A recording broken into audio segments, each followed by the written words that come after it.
मेरी शादी को 2 साल हो गए हैं, मगर इन 2 सालों में कभी भी मैंने सुख की सांस नहीं ली।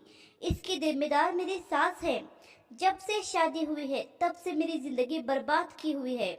मुझे घर का कोई काम करने ही नहीं देती। जब भी कोई काम करने लगूं तो एक ही जवाब मिलता है, तुम्हें बेटी बनाकर लाए हैं, नौकरानी नहीं। कमरे में जाकर आराम करो। मैं तंग आ गई हूँ सारा दिन बिना काम किए रहकर। अब कल की ही बात ले लो, गर्मी के दिन है तो मैंने सोचा कि पेड़ के नीचे बैठूं, थोड़ा आराम करूं। लेकिन मेरी सासू माँ ने तो कमरे में ही एसी लगा दिया कि बाहर बैठोगी तो रंग काला पड़ जाएगा।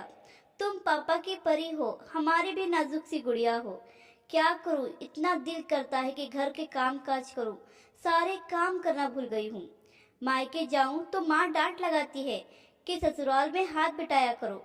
अब कल ही मैंने सासू माँ से कहा कि मुझे किचन में काम करने दे, तो मुझे पार्लर भेज दिया। कहने लगी लुक संवार लो, घर के काम काज के लिए तुम्हारे नंदे हैं ना।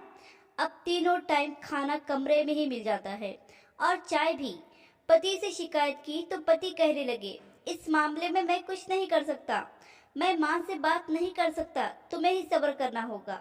आज सुबह ही सासू माँ पति से कह रही थी, इसे किसी ठंडी जगह पर घुमाने ले जाओ, यहाँ बहुत गर्मी पड़ रही है।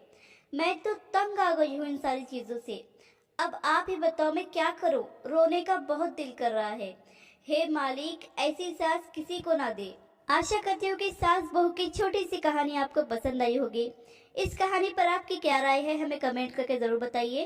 कहानी पसंद आई हो तो लाइक और शेयर करना बिल्कुल